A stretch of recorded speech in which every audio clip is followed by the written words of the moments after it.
Masihlaleni phansi sibambe umthetho. Thank you, comrades. Ngiyabonga. Thank you, National Chairperson, Comrade Gwede Mantashe, Deputy President David Dabete Mabuza, Treasurer General Comrade Paul Mashatile, Coordinator in the SGO, Comrade Gwen Ramaphosa, former President Thabo Mbeki, former President Jacob Zuma, thank you, former Deputy President Comrade Kgalema Motlanthe, members of the National Executive Committee of the ANC, the leadership of the Women's League, the Youth League, the Veterans League, and MK Liberation War veterans, leadership of the Alliance partners, as in the SACP, COSATU, leaders of liberation movements who have come all the way from a number of countries in our region, traditional leaders, religious leaders, business leaders, excellencies, ambassadors and high commissioners, distinguished international guests, representatives of the media, delegates, and comrades. Comrades, I wish to appeal to all of us. This meeting is a hallowed meeting of the African National Congress. And I want to appeal to all of us to respect this meeting that has taken place 55 times in the life of our organization. I want to appeal to everyone who wants to raise their dissatisfaction, to do so in an orderly manner, in the way that we do things here in the African National Congress. We've been in existence for 110 years, and this is not the time to come and display this type of disorderly behavior in the presence of international guests and as our nation is watching what is happening here. Comrades, this does not behove well for the African National Congress. On behalf of the National Executive Committee, I would like to extend a very warm word of welcome to all delegates present here, as well as our observers and guests for your attendance to this 55th National Conference of the African National Congress. A special word of welcome to representatives of fellow liberation movements and sister parties who honor us through their presence here, and in doing so, demonstrating their solidarity and friendship with us. This opening session of the 55th National Conference is taking place, comrades, on a day that occupies a special place in the hearts and the minds of our people. It was on this day, 61 years ago, that Umkhonto weSizwe, the People's Army, was formed, marking a new era in the struggle for liberation. Today, as we gather to take forward the struggle for emancipation of all South Africans from all forms of oppression, we honor the courage and the sacrifice of all those who served within the ranks of Umkhonto weSizwe. We commend the veterans of MK who have forged a unified association called the MK Liberation War Veterans to take forward the legacy and the memory of the People's Army. We applaud you for finally having found a way to unite those organizations.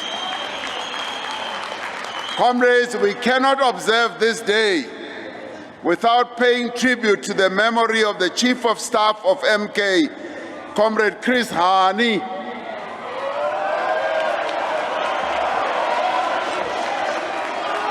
and express our deep sadness and disappointment that his killer has been released on parole.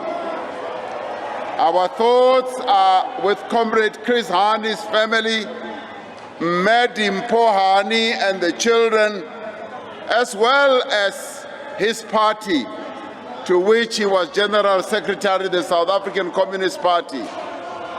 As they try to make sense of all this and deal with it, Chris Hani, comrades, was a great son of the soil and was among the most admired, the most beloved, without a doubt, with the most extraordinary of our revolutionary movement.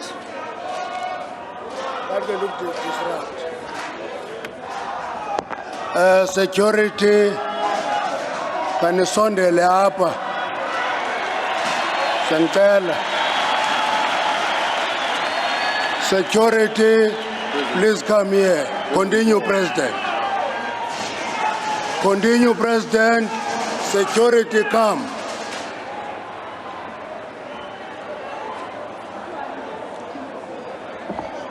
Comrades, let us, in recognition and commemoration of this moment,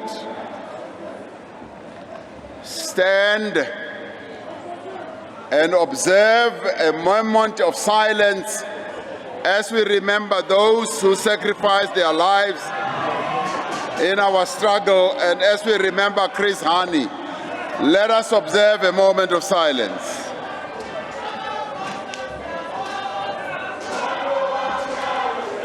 Thank you, comrades.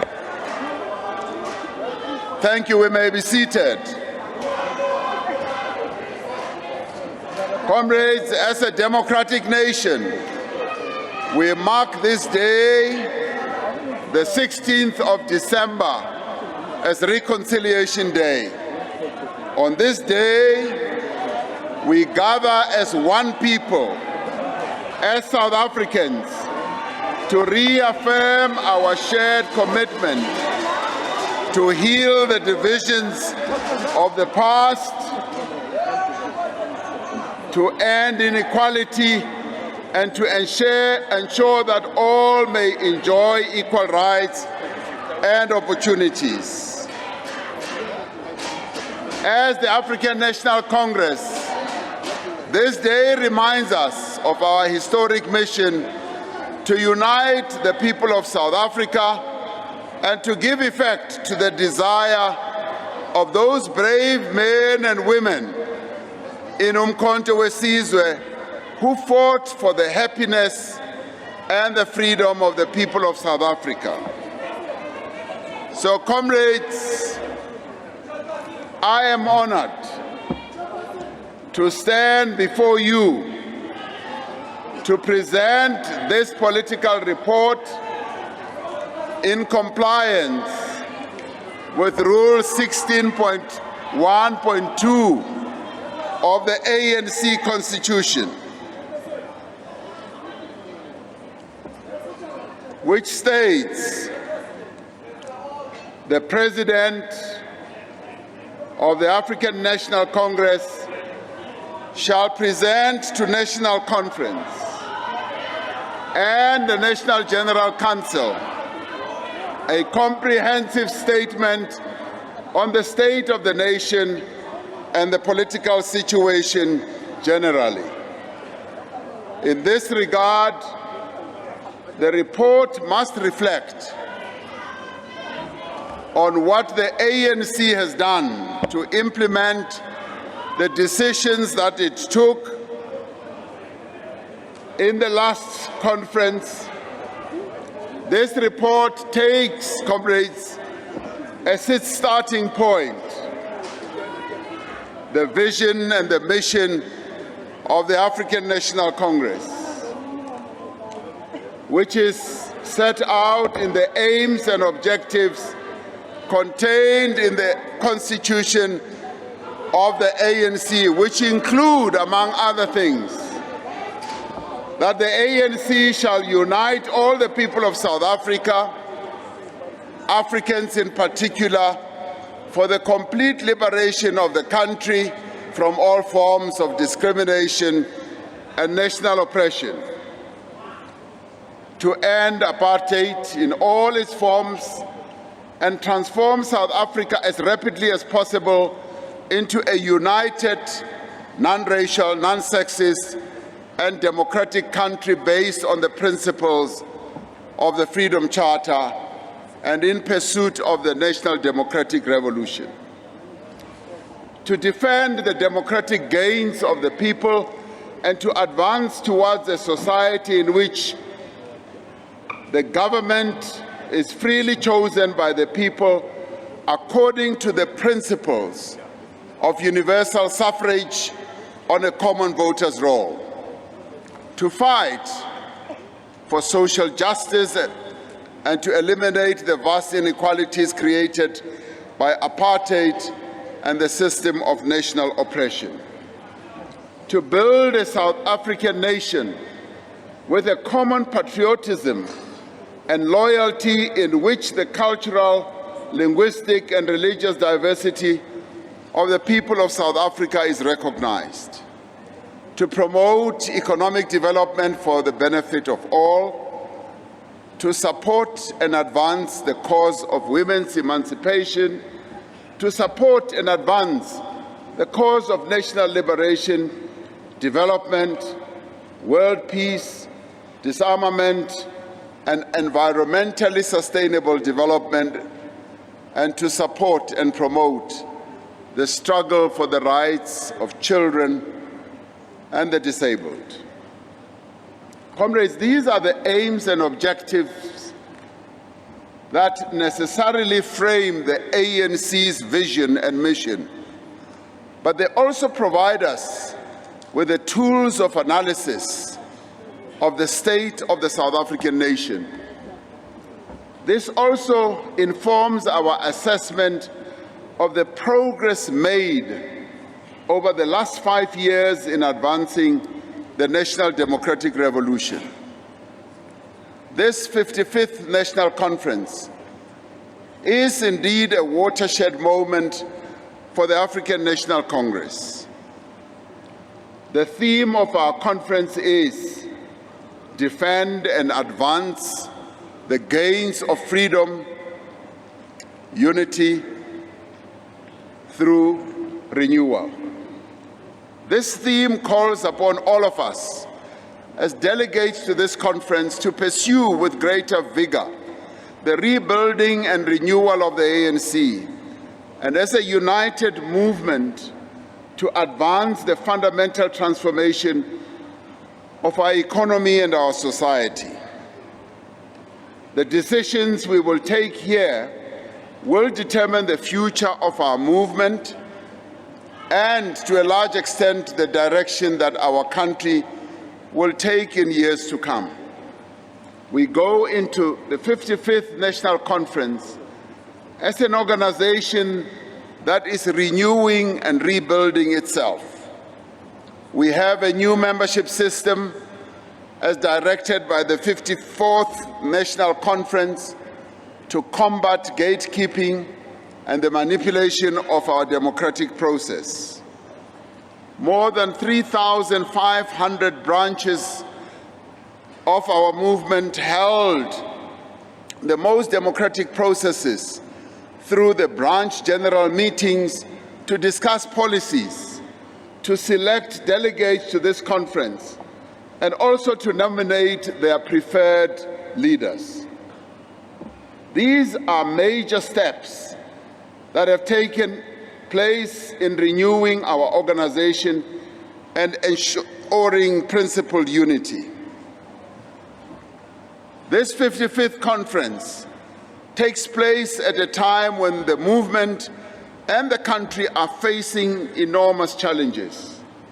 Members of the ANC who selected all of us as delegates to represent them here expect us to demonstrate the necessary political consciousness and resolve to confront and overcome the challenges that our people face.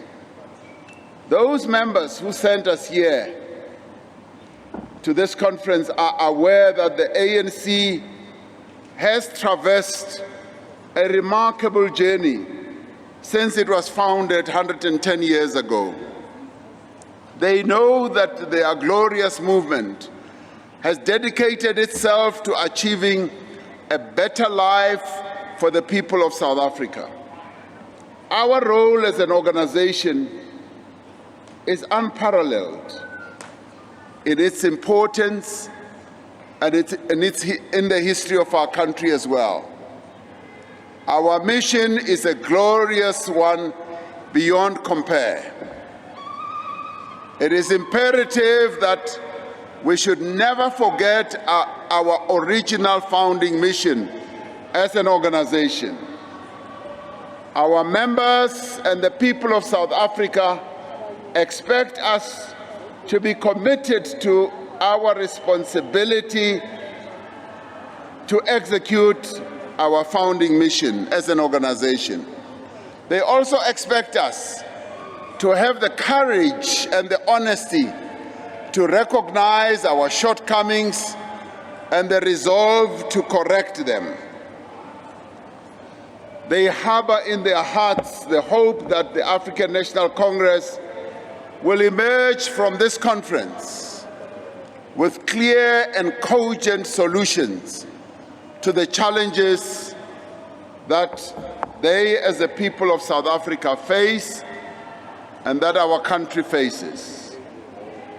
The resilience of the ANC, as well as its enduring support among the majority of South Africans, has continued to demonstrate the important role that it plays in South African society. We have nevertheless been hampered in our efforts to further strengthen the work of the ANC and its impact, as well as to renew the state and improve the lives of our people in the way that we have intended. Objective and subjective factors such as the devastating COVID pandemic, the public unrest that we went through, the floods and the geopolitical upheavals, as well as other challenges in our movement and government, have held us back from serving our people at the best of our ability.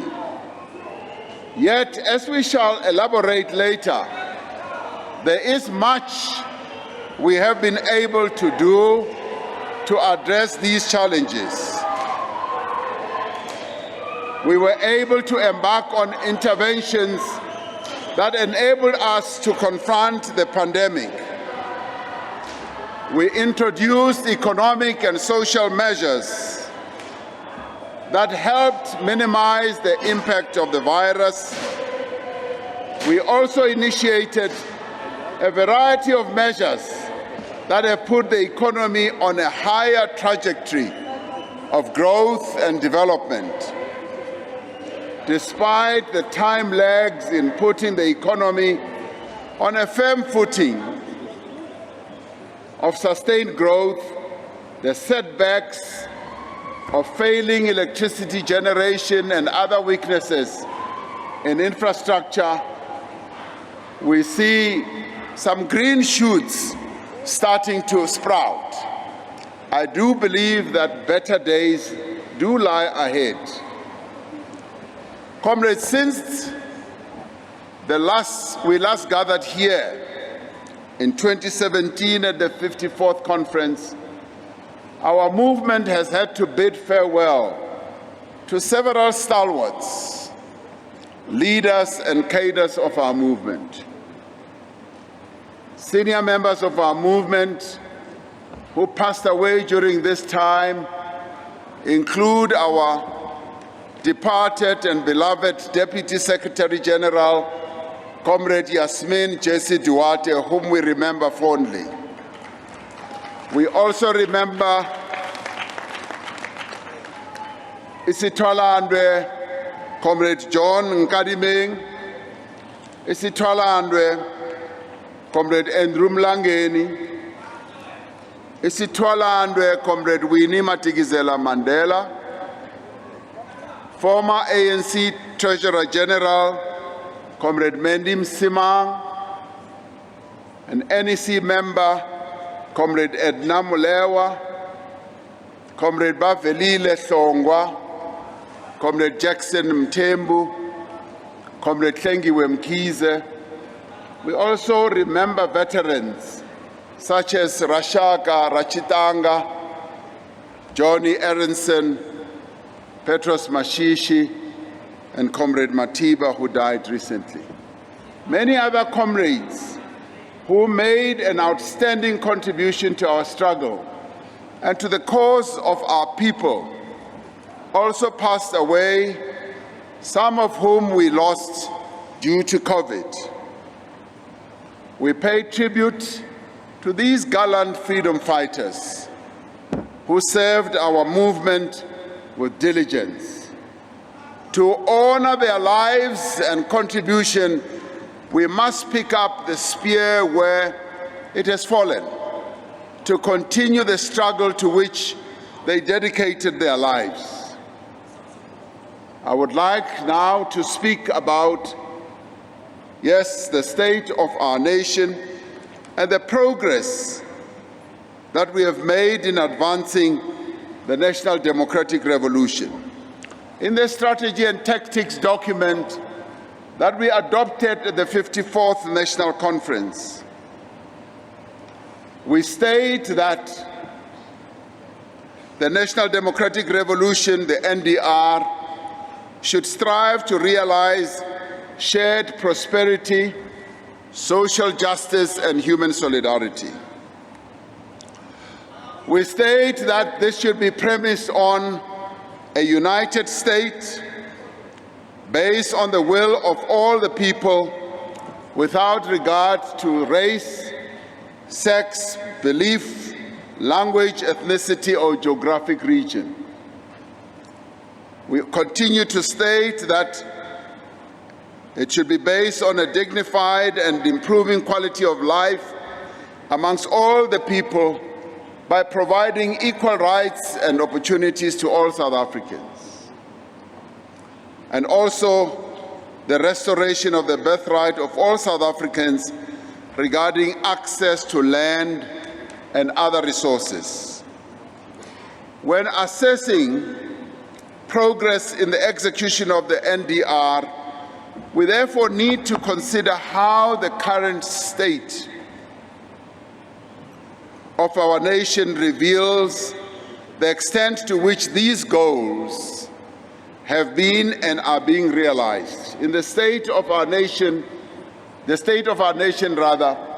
must in the first instance be measured by the quality of life of the people of South Africa, especially the poor and the working class. We need to ask ourselves, how far has the ANC gone in creating a better life for all South Africans? In reflecting on the circumstances of the people of South Africa today, we recognize the substantial and meaningful progress that has been made in improving the quality of their lives since the advent of democracy. Many of our people are feeling the brunt of ever-rising living costs in the form of food prices, fuel prices, continuous rising prices in transport. The levels of poverty continue to give rise to a sense of hopelessness amongst our people. But we also recognize that there are areas where progress has stalled and some areas where our achievements have been eroded. There are several reasons for this, including slow economic growth over more than a decade and the effects of the pandemic. Weaknesses in governance and service delivery, especially at local level, have contributed to crumbling infrastructure and failing services. Corruption and mismanagement have meant that resources meant for the poor have been diverted. This task to restore the positive trajectory of social and economic development must be central to the work of the ANC at this time and must be at the forefront of deliberations at this 55th National Conference. The triple challenge that our people face in the form of poverty, unemployment, inequality continues to be the biggest stain on the development of our people. Whilst the percentage of people that experience hunger has decreased since the advent of democracy, it is still unacceptable that around half of all South Africans live in poverty and a quarter live below the food poverty line. The expanding provision of basic services to households has been one of the most important interventions by successive ANC governments since 1994 to improve the lives of all South Africans.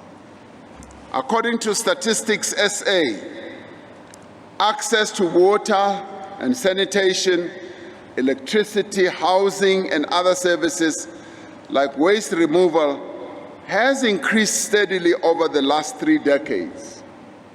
Another significant intervention against poverty is the provision of social grants, which are the main source of income for about a quarter of households in our country.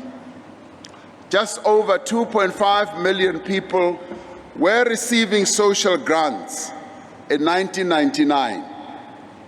Today, over 18 million people are now receiving these social grants. The introduction of the Special Relief of Distress Grant during the pandemic meant that about half of all South African households received at least one grant. According to estimates by some researchers, without this expansion of social support in the past 2 years, poverty would have been 5% higher amongst the poorest households. In the long term, one of the most effective instruments to end poverty is education. Over the last 2 decades, important progress has been made in access to education in our country. To ensure every child gets a solid foundation for social and educational development, the ANC government has prioritized early childhood development, ECD. Through subsidy interventions, we have supported several ECD centers and practitioners to ensure that we link early childhood development to the formal school curriculum. And we have also successfully moved early childhood development from social development to basic education, so as to streamline the delivery of education to our children from a very early stage. According to Stats SA, there are around 1.6 million children in ECD facilities, but this only accounts for about a third of children around age 3 to 5, which means that there is a huge gap that needs to be closed before we can give all the children of our country a better and a good start in life. It is estimated that some 7 million children should be in the ECD center system. And I'll call upon this conference to discuss this matter, because it is at that early stage where we begin the process of dealing with poverty by delivering a better education as our children are still young. South Africa has significantly high levels of enrollment in basic education. In 2019, 96% of 6-year-old children attended an education institution. This is a phenomenal achievement, which we should all recognize, because not many countries are able to reach this level of access in education at a young age. But we should also be concerned about the dropout rate from school, which is unacceptably high, with the result that less than half of children who start school get to grade 12. We often find that many of our children or young people drop out at grade 9 and grade 10 before they get to grade 12. This is a matter that should concern us and which we should discuss at this conference. An important intervention to improve school attendance and alleviate poverty was the introduction of no-fee schools in poor communities. We have seen the results of our investment in education in the steady improvement in the overall matric pass rate since 1994. From the late 1990s, where the pass rate stood around 50%, now the matric pass rate last year was 76%, which is a great achievement from where we started.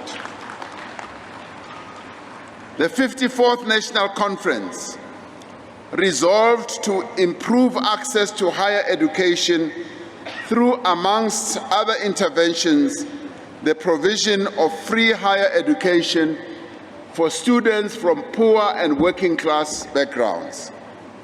As a consequence, funding by the National Students Finance Aid Scheme, NSFAS, for poor and working class students in universities and TVET colleges rose from 21 billion rand in 2018 to 38.6 billion rand in 2021, which is quite significant. But the total number of students funded increased from around 580,000 to 770,000 over the same period, which too is a significant improvement. The expansion of access to higher education is indeed a great achievement that will benefit the economy and the country for many years to come. Together with the work being done to strengthen basic education, the growth of post-school education will ignite the skills revolution that we have so often spoken about and that we must now embark on in a focused manner upon identifying the key skills that our economy needs and deploy young people to acquire those skills. To ensure that skills training is linked directly to the demand in the economy, we are pioneering a fundamentally different approach to skills development for unemployed young people. Another important intervention is reducing poverty and improving people's quality of life is the provision of quality health care, especially to the poor. Since the advent of democracy, starting with the provision of free health care to children under 5 years of age and pregnant women, the ANC government has made substantial progress in this respect. However, there is still significant inequality in access to health care, with our country still having two parallel healthcare systems, one for rich people and one for poor people. The National Health Insurance Bill, which is currently before Parliament, is meant to correct this state of affairs. This in itself gives effect to the 54th Conference resolution on ensuring that the NHI is implemented. The introduction of the National Health Insurance will enable every South African to receive appropriate, standardized, quality health care regardless of their ability to pay. Within 2 years of our 54th National Conference, the world was struck by the most destructive pandemic in more than a century. COVID-19 has cost more than 6.6 million lives globally and more than 102,000 COVID-related deaths in our country. Our response to the arrival of the virus in our country was swift and decisive. We employed a strategy that put the lives of our people and their livelihoods above everything else. In addition to the tragic loss of life and the huge strain that was placed on our health system, the pandemic devastated our economy, increased unemployment, and deepened poverty. While the economic effects of the pandemic were severe, the situation could have been far worse had it not been for the decisive and substantial intervention of our government, working together with our social partners. In May 2020, government put in place a massive social and economic relief package to provide cash directly to the poorest households, to provide wage support to workers, and to give various forms of relief to struggling businesses. A total of 18 million people, or close to 1/3, of our population received additional grant payments through these relief measures that we embarked upon. More than 5.7 million workers received wage support through the special UIF scheme. Over 70 billion rand in tax relief was extended to businesses in distress. Around 13,000 businesses were helped through the loan guarantee scheme, and various forms of support and relief were provided to thousands of small medium enterprises.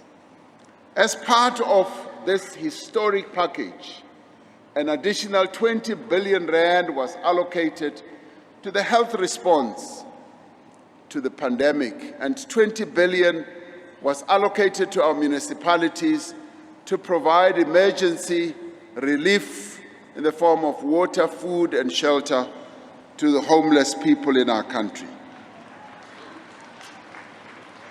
Together with social partners, government established the Solidarity Fund, which raised 3.4 billion rand for South Africa's response to COVID-19 and health and humanitarian social consequences.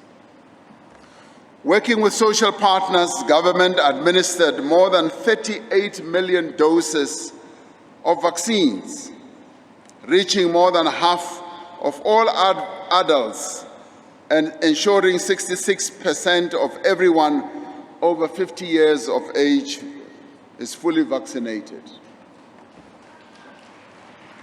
This, comrades, was the largest public health intervention of its kind in the history of our country.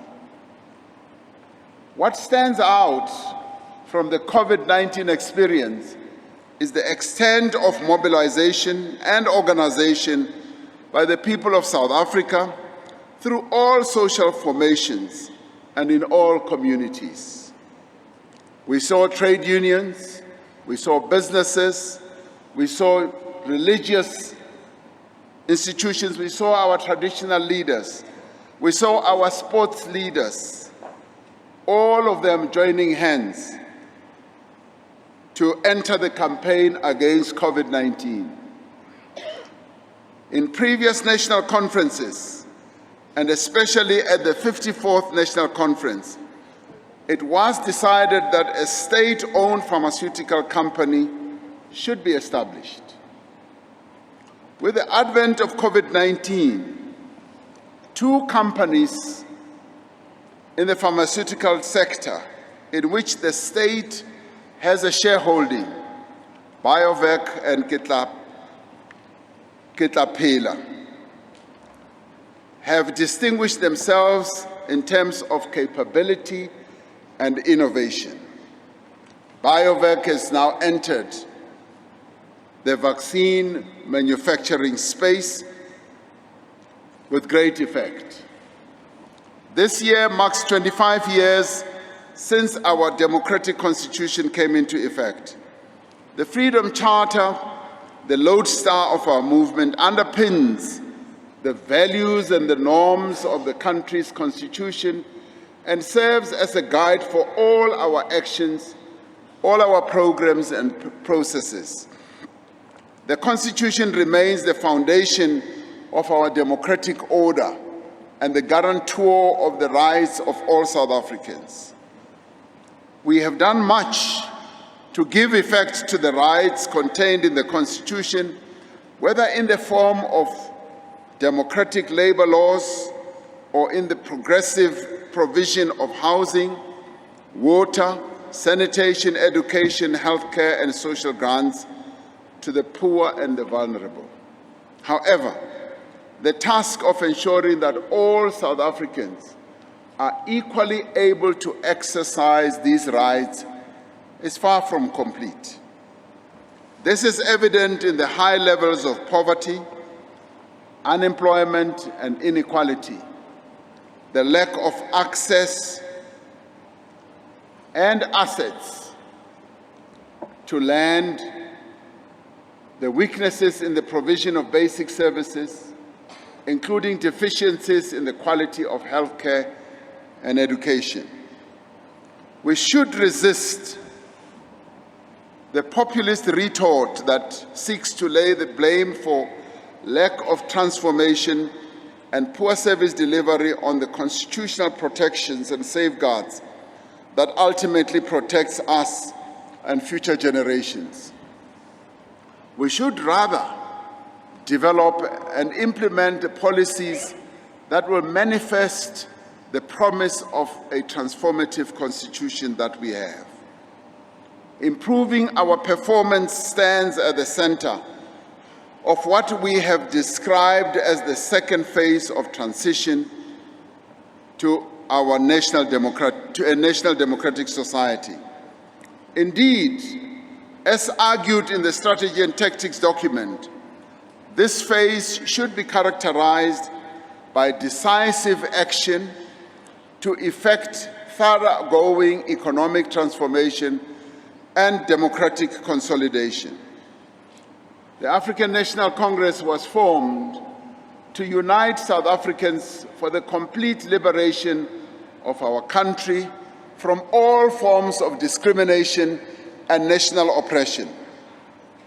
The democratic breakthrough of 1994, the ready acceptance by South Africans across race, class, and other divisions of a common nationhood, and the almost universal endorsement of our democratic constitution provide an emphatic response to the deep divisions that defined colonialism and apartheid.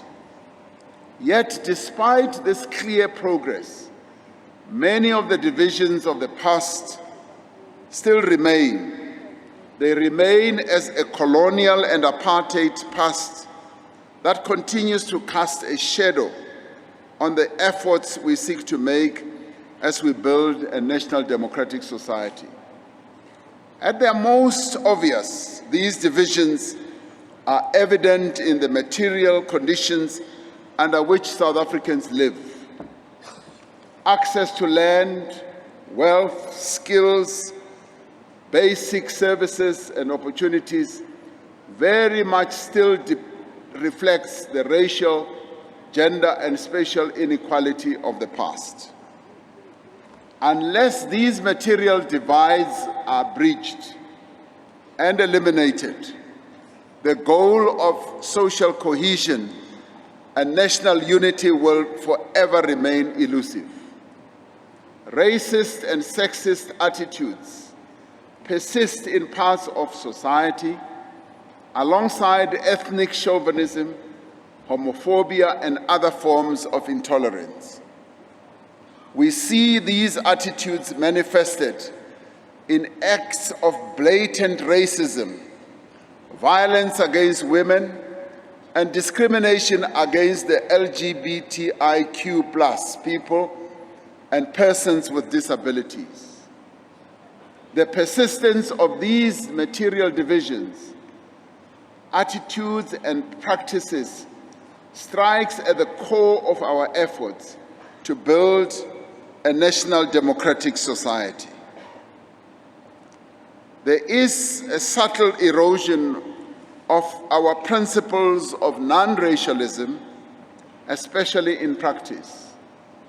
The non-racial character of the African National Congress needs to be reflected both in its policies and in the composition of its membership, as well as in the composition of its leadership, its electoral support as well, and its mobilization programs. Women need to participate fully and equally within all structures of the ANC, and all South Africans, regardless of race, gender, class, language, culture, sexual orientation, or disability, must find a home in the African National Congress. We must reaffirm our stance that women should also participate fully in all our structures especially in leadership positions.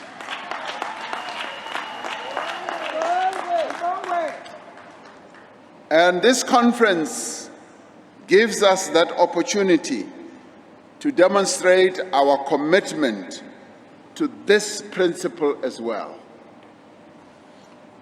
One of the defining features of the democratic breakthrough of 1994 is that it gave effect to the call of the Freedom Charter that no government can justly claim authority unless it is based on the will of the people. Since then, the country has held regular, free, fair and peaceful elections at national, provincial and local level. The most recent national and provincial elections took place in May of 2019, providing a firm mandate for the 6th democratic administration. The ANC received a majority of votes at national level and in all provinces except the Western Cape. The 2019 election is testament to the vitality and durability of our democracy and also abiding support of the people of South Africa for the African National Congress. However, voter turnout in these elections was markedly lower than in previous elections. Voter turnout declined from 73% in 2014 to 66% in 2019. While there may be reasons for the low voter turnout that are specific to these elections, there has been a discernible decline in voter participation over the course of several elections. Comrades, this presents a significant challenge to the development of our democracy and ultimately to the legitimacy of our elected institutions. This requires that the ANC, working together with the Alliance and other social formations, should undertake a deliberate program to improve our voter participation, particularly amongst young people.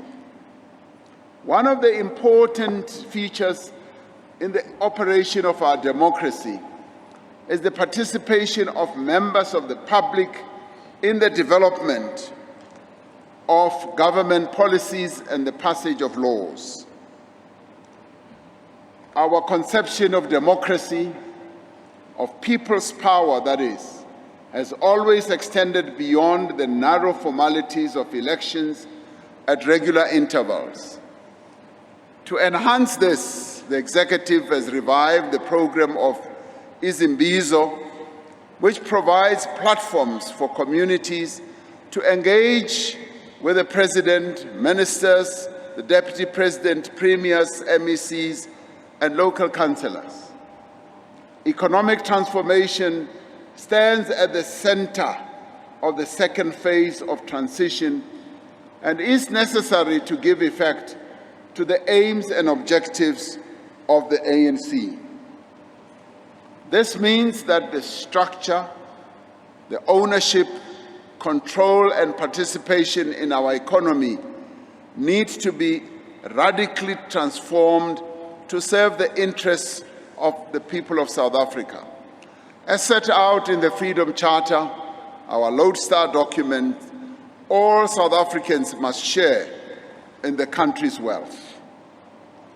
Economic transformation requires an economy that is growing and creating employment.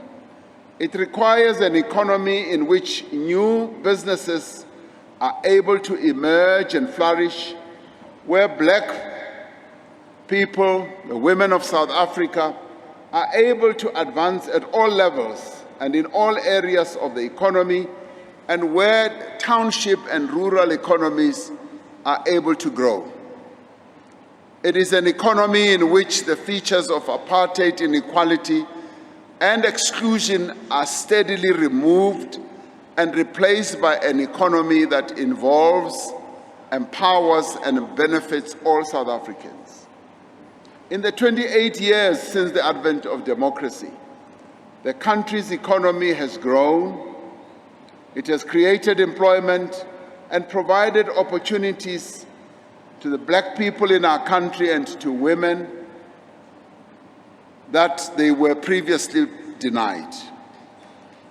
However, for much of the decade leading to the 54th conference, the economy was characterized by low growth and higher levels of unemployment. The 54th conference therefore correctly adopted several important resolutions to reignite growth, to accelerate land redistribution, to reduce economic concentration, to increase localization and beneficiation, and support the development of small businesses and cooperatives. These resolutions formed the basis of the ANC's 2019 election manifesto and the medium-term strategic framework of the 6th administration. Our conference resolutions continue to guide the economic program of our government. The progress that we are making in addressing our economic challenges has to be seen against the backdrop of the global economic situation and our macroeconomic policies. The fiscal constraints that we have had to deal with have also played an important role in the trajectory of our economy. The role of the government in the economy extends beyond just the budget, in that the government continues to play a key role in supporting the economy in many other ways. What should be noted is that more than 50% of our budget goes towards the social wage to support the livelihoods of our people. This does not obtain in many other countries around the world.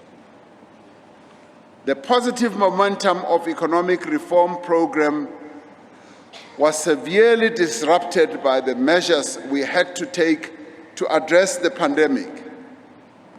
As the pandemic subsided, the Russia-Ukraine conflict disrupted global logistics and supply chains, causing severe shortages of critical commodities such as oil, grain, and amongst other things.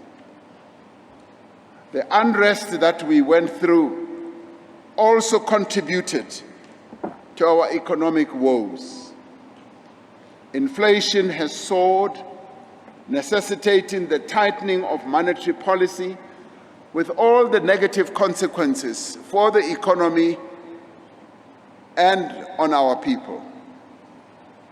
The sound macroeconomic reform agenda that we are diligently executing, as well as the strengthening of SARS and the gains that it is making in tax revenue, occasioned by positive terms of trade, should give us confidence that our fiscal position is set to return to a firmer footing over the medium term. The macroeconomic stability we have fostered has given us a strong platform to enable our economy to grow going forward. One of the most significant labor market developments during this term of 5 years was the introduction on the 1st of January 2019 of a national minimum wage for the very first time in the history of our country, guaranteeing a minimum floor below which no worker may be paid in South Africa. Not only did this give effect to a resolution of the 54th National Conference, but it raised, or rather it realized, a demand that was made by our forebears in the Freedom Charter more than 60 years ago. As part of the effort to reignite economic growth, in May 2018, government launched an investment drive that sought to raise 1.2 trillion rand in new investment in our country. This was in furtherance of the 54th National Conference resolution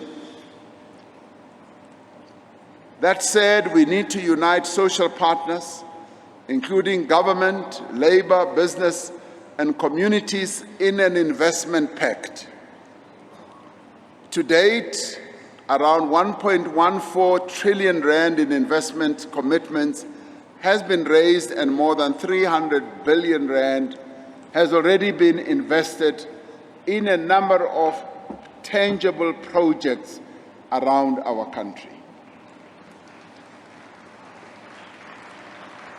The investment drive has been accompanied by a range of reforms that we have had to embark upon to make our economy more competitive, more efficient, and more capable of growth. These reforms have focused on network industries of energy, telecommunications, water, railways, and ports. The insecurity of electricity supply continues to be one of the greatest impediments and risks to economic recovery in our country. Poor policy decisions in the past, together with inadequate maintenance, mismanagement, state capture, and widespread corruption, have left our electricity system in a state of real disrepair. The effects of load shedding are felt every day by households, businesses, schools, hospitals, government offices, and indeed by our people generally. Load shedding severely constrains economic growth as well as transformation. It constrains job creation, poverty alleviation, and development. It represents a real threat to the advancement of the National Democratic Revolution. Since the 54th National Conference, we have undertaken several far-reaching measures to completely transform the country's energy sector. Apart from the immediate steps to stop state capture at Eskom and rebuild the utility, government has made significant policy changes to enable more competitive, reliable, cost-effective, and sustainable electricity generation. An important part of the work to reverse the effects of state capture is the recovery of funds that were paid illegally or improperly to a number of companies. To date, nearly 3 billion rand has been recovered by Eskom alone, and a further 5 billion rand is being claimed in various court processes. The process to restructure Eskom into 3 separate state-owned entities responsible for generation, transmission, and distribution is at an advanced stage, creating the conditions for greater financial and operational efficiency.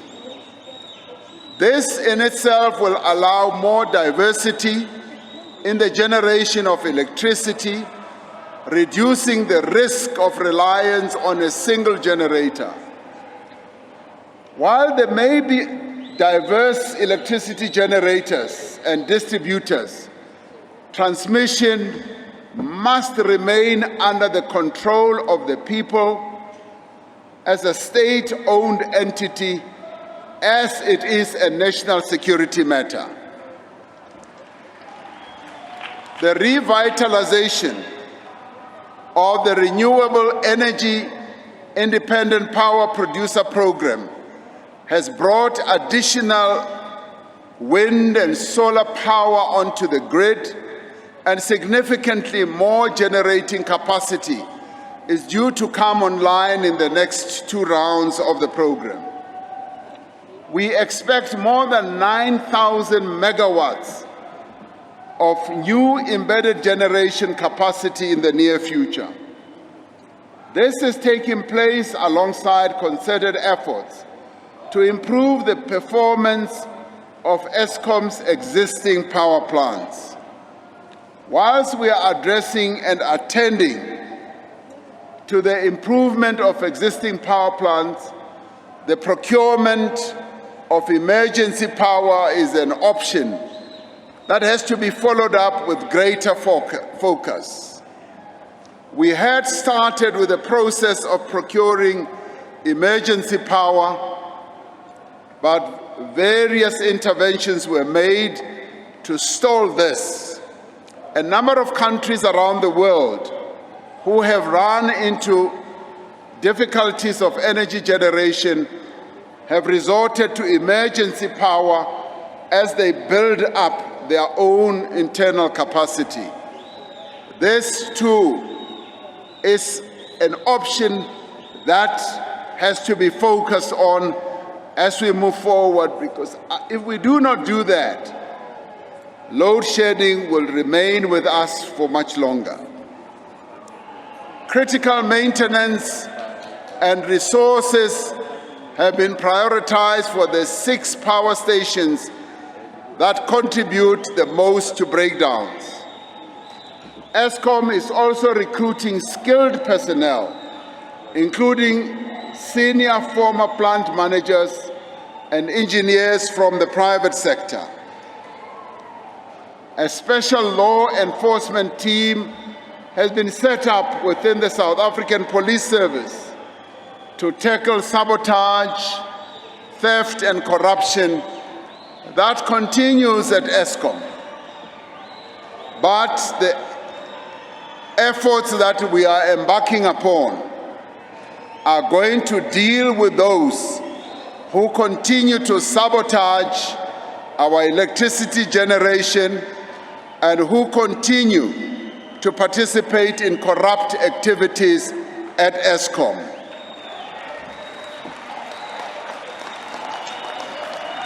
These and other measures will steadily reduce the frequency and severity of load shedding and ultimately end it. In fulfillment of the national conference that we held in 2017 resolution on firm action that we need to take to improve governance and performance of state-owned enterprises, steps were taken immediately after a national conference to appoint new leadership with the requisite skills and experience at strategic SOEs like Eskom, Transnet, and Denel. A presidential state-owned enterprise council was established to assist with the stabilization of those critical SOEs and advise on new ownership and shareholder management model that we need to put in place. The functioning and operational performance of SOEs remain a significant challenge. Several are struggling with significant debt, underinvestment in infrastructure, as well as the effects of state capture and the shortage of skills. We see the impact of these challenges in a company like Transnet.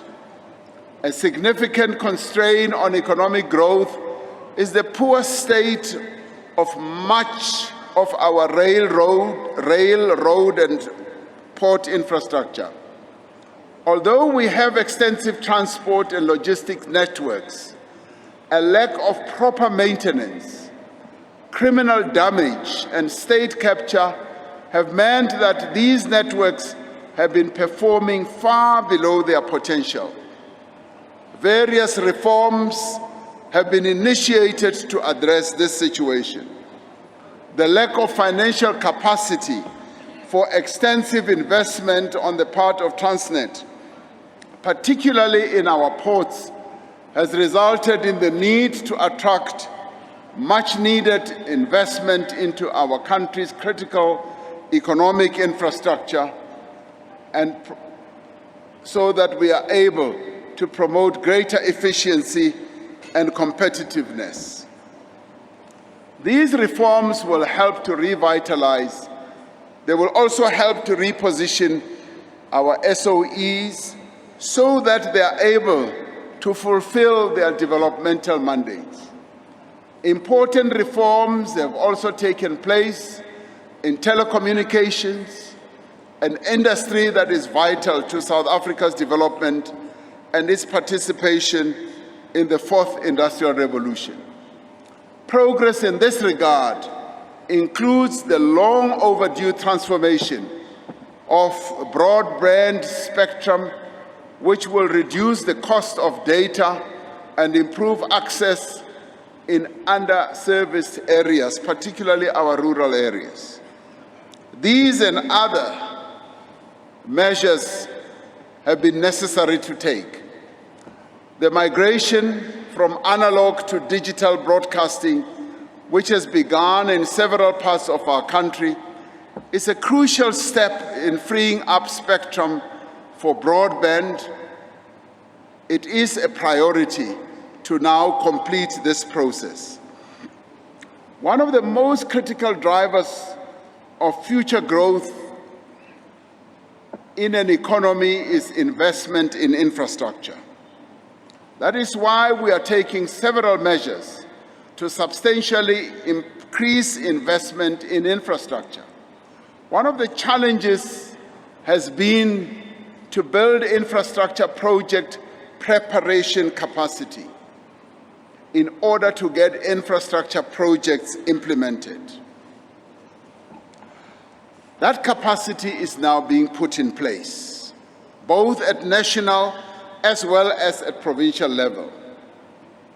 To date, 34 out of 50 strategic infrastructure projects are in implementation stages in areas such as social housing, bulk water supply, road building, rural bridges, and student accommodation. The purpose of all these economic reforms and initiatives, as well as investment initiatives, is to create more employment for our people. Currently, around 11 million South Africans are without work. Such high levels of unemployment undermine our efforts to reduce poverty, they threaten social stability, and they prevent our economy from realizing its full potential. Unemployment, particularly among young people, is the country's greatest challenge and its most urgent task. This situation was made much worse by COVID-19, which led to the loss of around 2 million jobs within a space of a few months in 2020 and 2021. Unemployment in South Africa is a structural problem, reflecting the legacy of apartheid colonialism. Productive activity is concentrated in a few firms in each industry, allowing little room for the growth of small businesses and new entrants.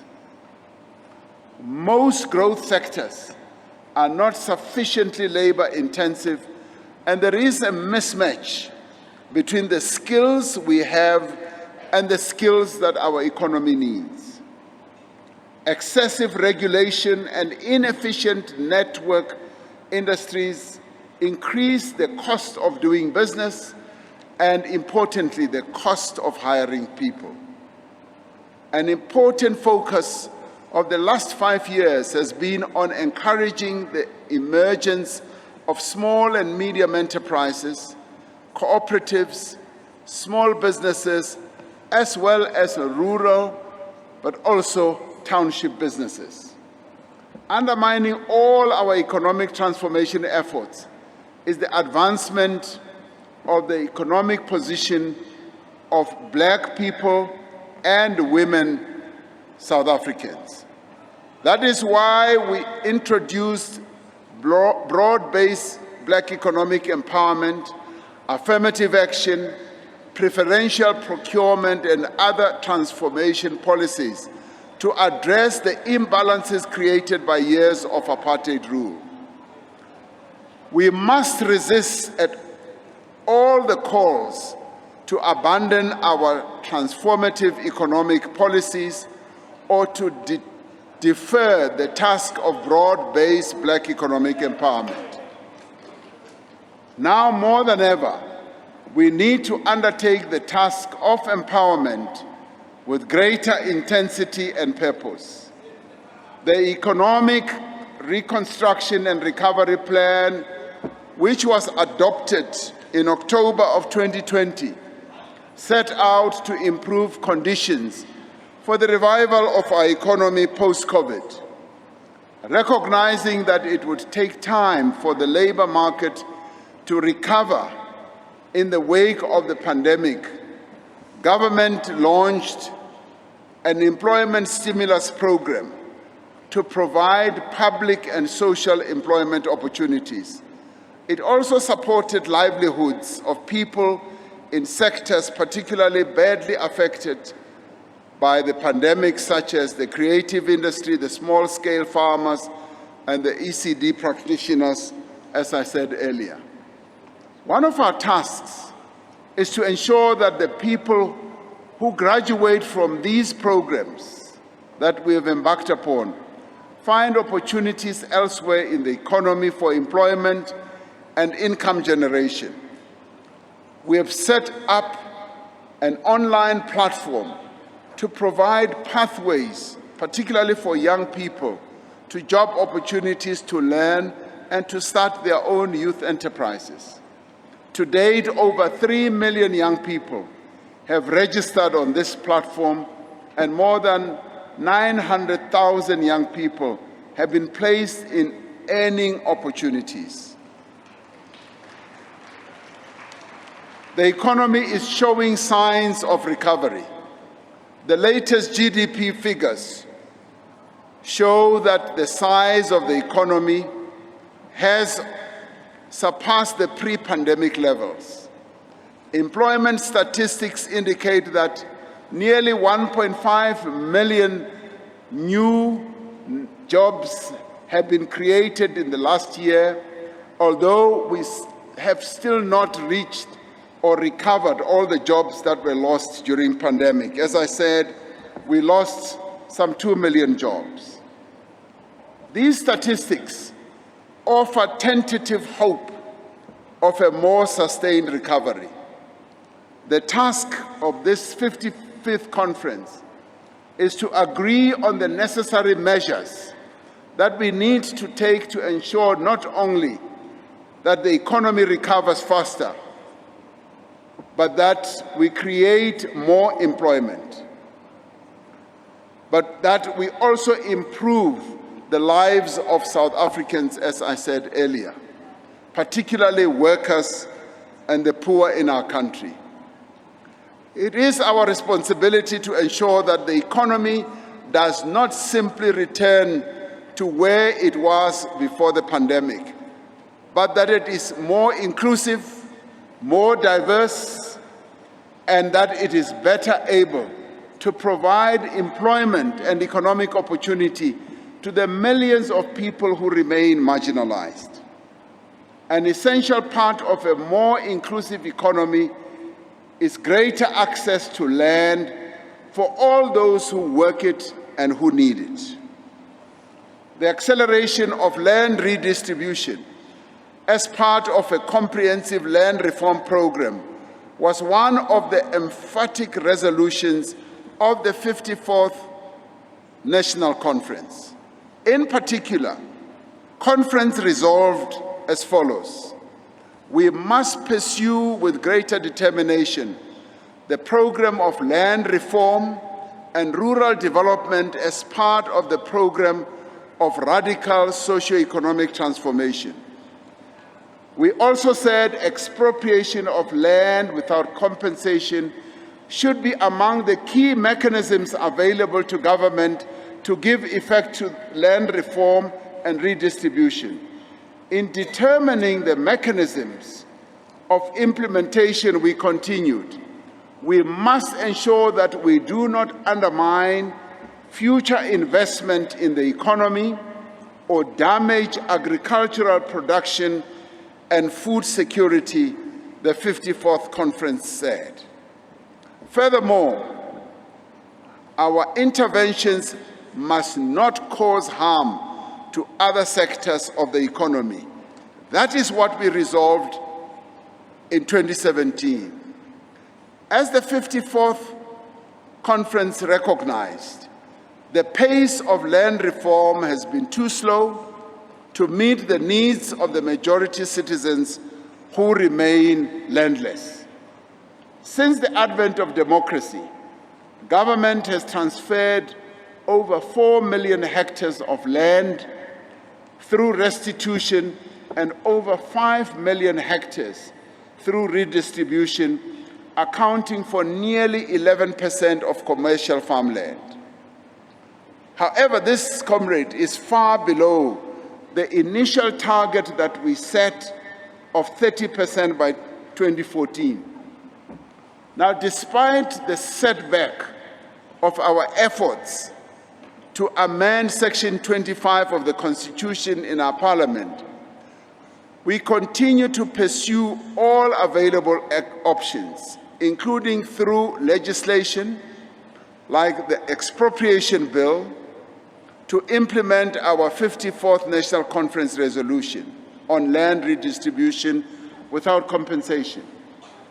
There are a number of instruments that we will use to drive meaningful land reform, not only to correct a historical injustice, but to also use our land more effectively for economic growth and transformation. The ownership of land and the transfer thereof in rural areas under the control of our traditional leaders is being addressed with their full participation as we speak. The Deputy President has been leading efforts in this regard, and progress is being made. Alongside the redistribution of land, we have prioritized agriculture and agro-processing as significant areas of potential growth and job creation. This includes support for emerging commercial farmers as well as small-scale farmers. The impact of the input vouchers that were provided to around 140,000 small-scale farmers to buy seeds, fertilizer, and equipment as part of the presidential employment stimulus shows the great potential for such targeted support that we can give to our farmers. As we observed at our 6th National Policy Conference that we held this year, there is no greater crisis facing our country, our continent, and the world than climate change. The world needs to significantly reduce greenhouse gas emissions if we are to prevent catastrophic destruction and widespread suffering. We are already seeing the effects of climate change. You just need to look at the devastating floods that our country is now subjected to on the eastern seaboard of our country, on the side of KZN and the Eastern Cape, as well as internal provinces such as Gauteng and Northwest, are suffering from floods that we've never seen before. And this is the result of climate change.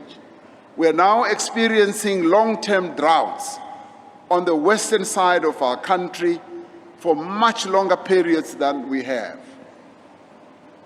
Now, in response to all this, as many other countries in the world are having to do so, we have crafted a just transition framework which will guide our country as we traverse through to low-carbon climate devastation, and where we are able to also find ways of building an inclusive society and economy as we traverse this path.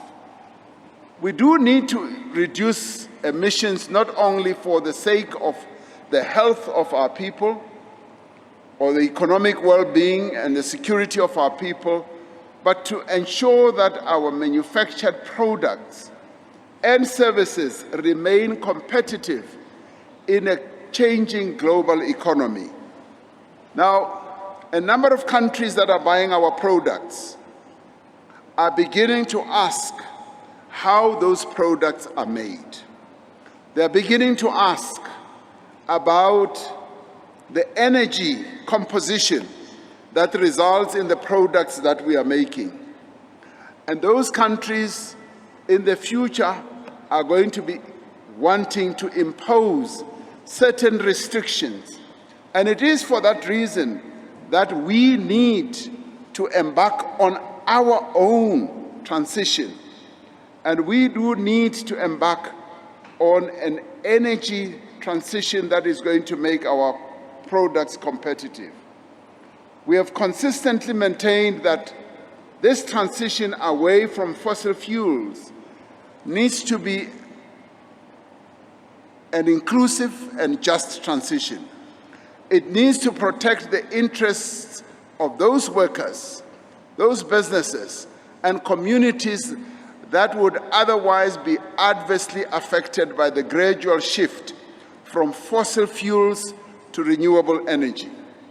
For example, new jobs and opportunities need to be created for workers in old power stations that are being decommissioned because they have reached the end of their lives. Like, for instance, one of our power stations, Komati, has reached the end of its life, and we've got to recalibrate it to be a power station that will now be aligned with the direction that we want to move in.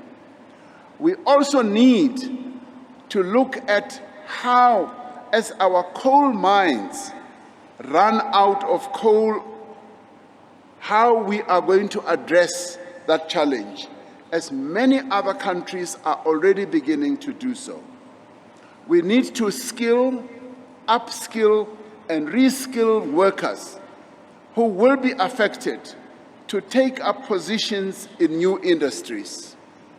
The good and fortunate thing for us is that unions within our COSATU federations have already started this conversation. And indeed, the federation itself has already come to grips with the exigencies of climate change. Now, affected communities need to benefit from the building of new renewable energy plants and new industries. And I can say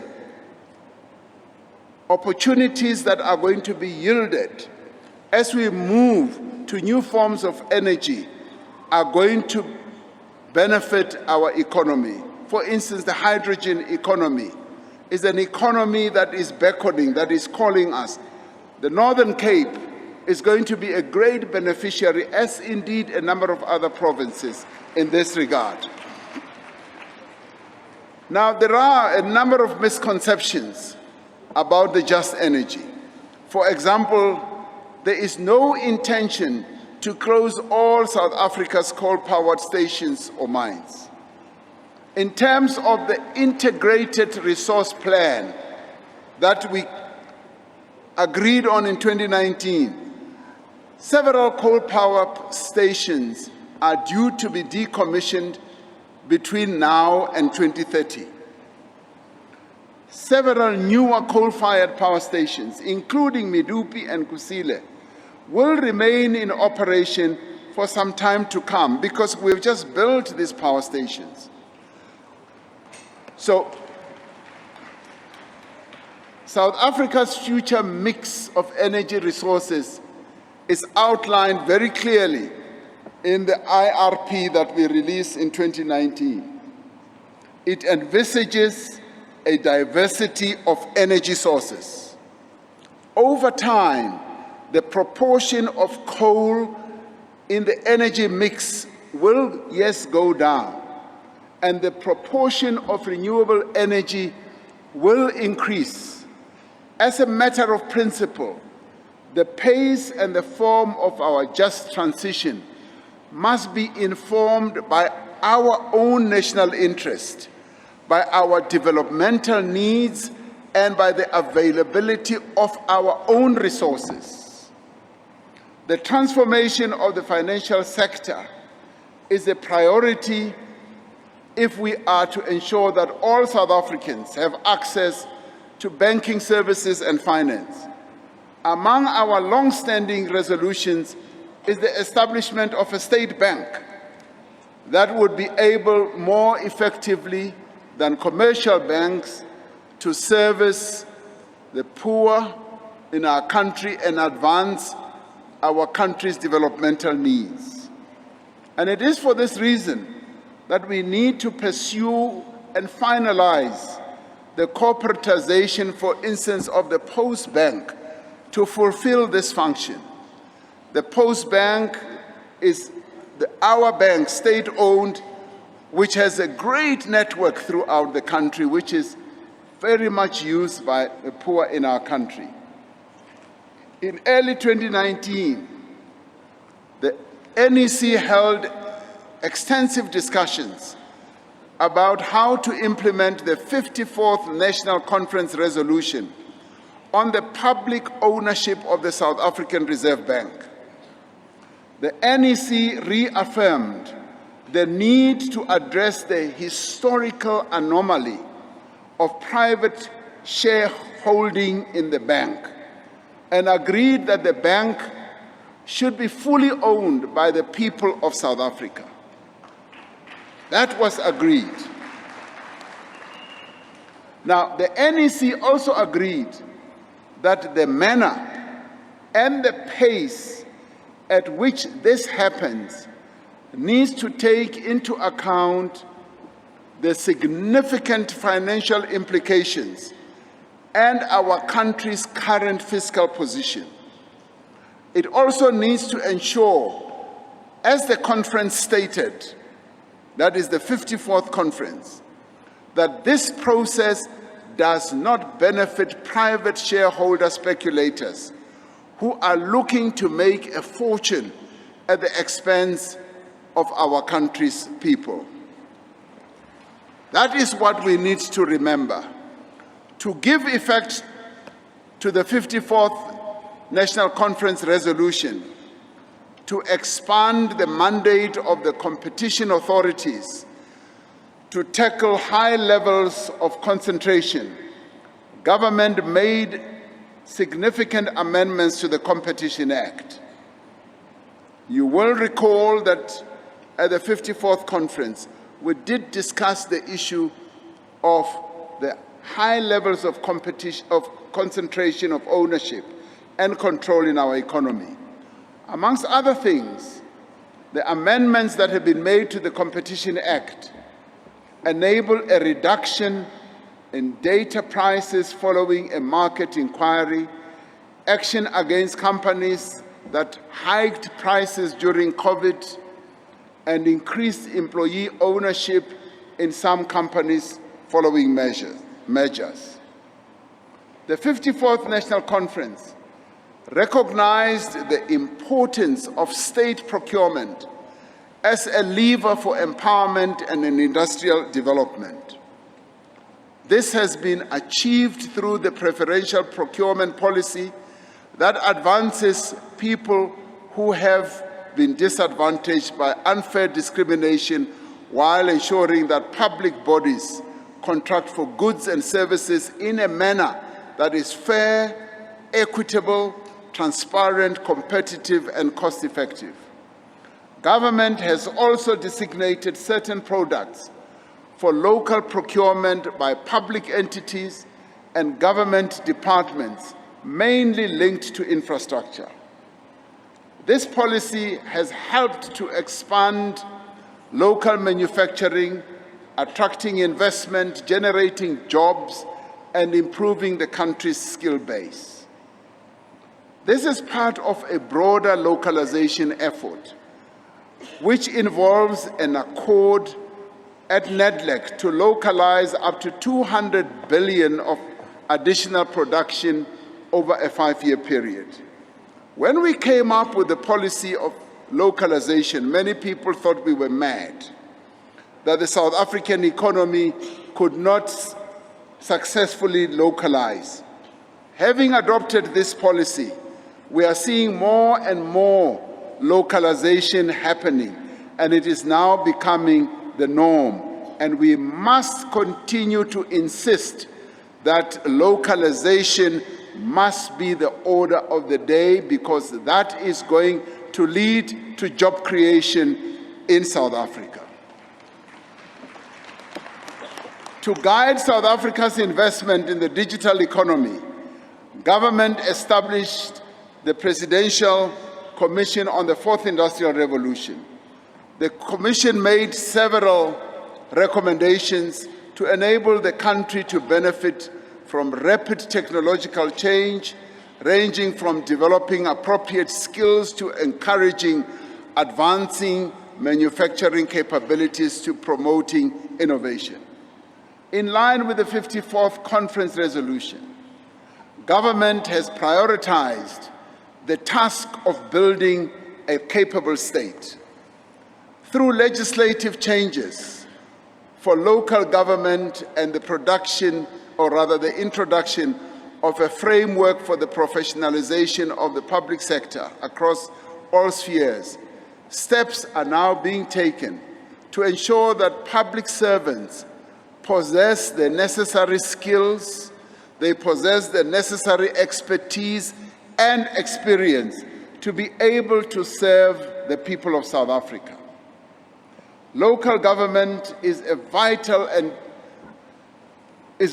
to the developmental role of our state. This is the sphere of government that is closest to the people and where service delivery and economic activity happens. It is therefore a great concern that reports from the Auditor General and the National Treasury and the State of Local Government reports point to the inefficiency, the maladministration, the lack of financial controls and poor governance in many municipalities. There has been an intensive focus on work to improve governance, financial management, and service provision in municipalities. In several instances, national and provincial government have had to take over the running of a number of municipalities to put remedial measures in place. As the ANC, in preparation for local government elections, we involved community members in the candidate selection process so that ANC candidates had the support and the confidence of communities that they were expected to serve. We need to examine whether this approach to candidate selection has worked as well as we had expected, because in certain quarters we have found that those people who were chosen immediately turn their backs on the African National Congress, become independent, and they pursue their own interests. We introduced a new policy that candidates for mayors and other key positions in ANC-led municipalities need to undergo a thorough vetting and interview process before being appointed. One of the most important innovations of the last 5 years is the introduction of the district development model.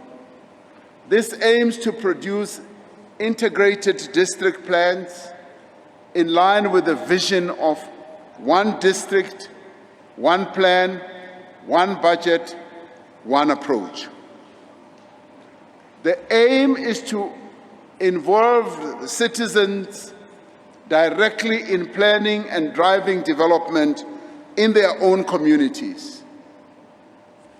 We all know that crime and violence have become increasingly greater problems in our country. Communities live in fear, worried about gangsterism, armed robberies, rape and murder. Women and children are particularly vulnerable to the violence perpetrated against them by men. The economy is being held back by damage to infrastructure, by extortion of construction sites, corruption, and the high cost of securing businesses and insuring assets. Since the 54th National Conference, we have prioritized building capacity within our law enforcement system. It has taken a little bit more time than it needed to, but we have done much to restore the capabilities and the credibility of the National Prosecuting Authority, the South African Police Service, the Hawks, and the State Security Agency. We are recruiting significant numbers of new police personnel, strengthening the Public Order Police Unit, and working to revitalize Community Policing Forum. I had the privilege, together with Minister Cele and our Deputy Minister of South African Police, Comrade Matale, to oversee the passing out parade of thousands of newly recruited police, almost 12,000 of them. They were a wonderful sight. We will not allow gangs and extortionists to damage our public infrastructure or extort money for businesses. The South African Police has established multidisciplinary units to address crimes of economic sabotage and extortion at construction sites by so-called business forums. We have described the violence committed by men against women and children as a pandemic, which is having a devastating effect on our communities and society. We must work together to address the drivers of gender-based violence in our communities, including patriarchal attitudes and practices amongst men. As men, we should demonstrate our intolerance of sexism, of patriarchy, and gender-based violence in how we treat our partners, our colleagues, our mothers, our sisters, and our daughters. The public violence and destruction that took place in July of 2021 had a great impact on South Africans' sense of security and stability. In the wake of the unrest, we established an expert panel that was led by Dr. Sandy Africa to examine the state's response to the violence, which found glaring deficiencies in several areas of our intelligence, security, and police capabilities. The recommendations of the panel are now being implemented. It would not be correct, as some have done, to characterize the unrest as a manifestation of factionalism within the ANC. This was clearly an act of counter-revolution to destabilize our democracy and to weaken the elected government. In addition to strengthening the state's ability to respond, the ANC needs to undertake a political program to prevent a recurrence of these events and the consequent destabilization of the national democratic revolution.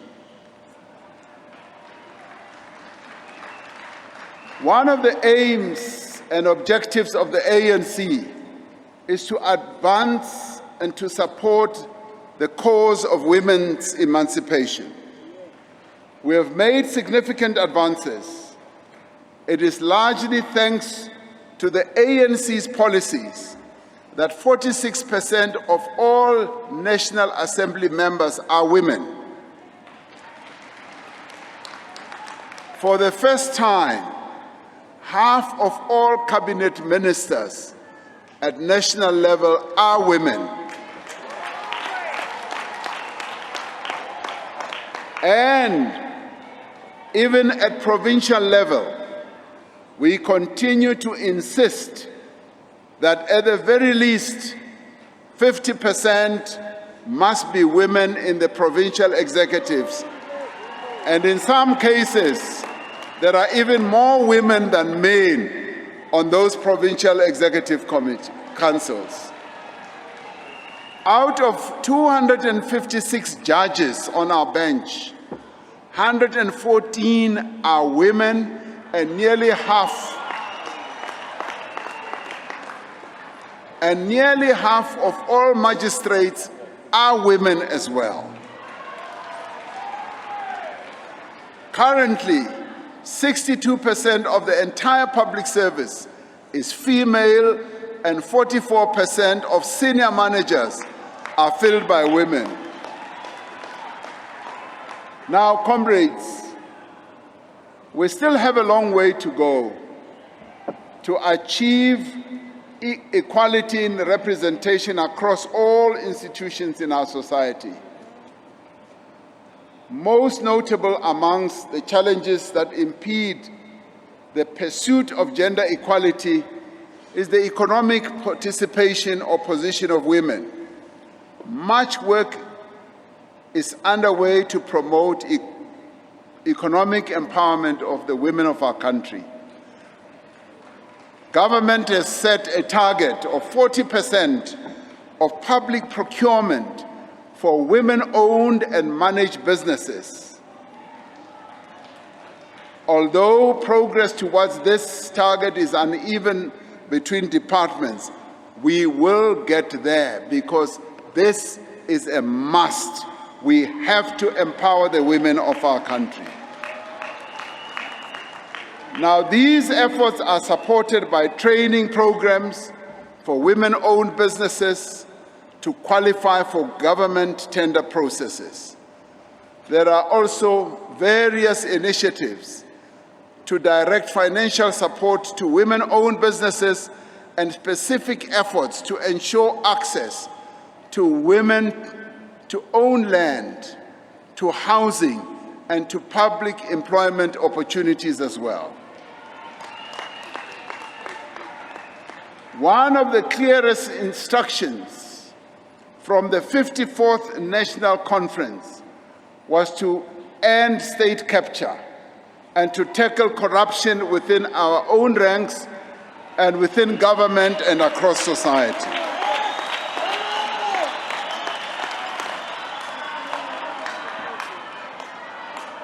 Since then, we have taken decisive measures to end state capture, to restore state-owned enterprises, to rebuild public institutions, and to enable the criminal justice system to pursue perpetrators of corruption.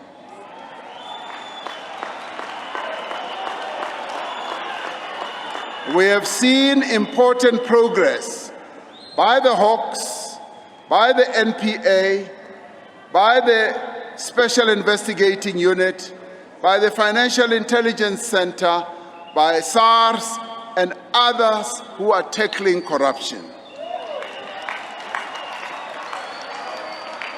Guided by one of the resolutions of our last conference, we set up a very clear directive from this conference, from the last conference.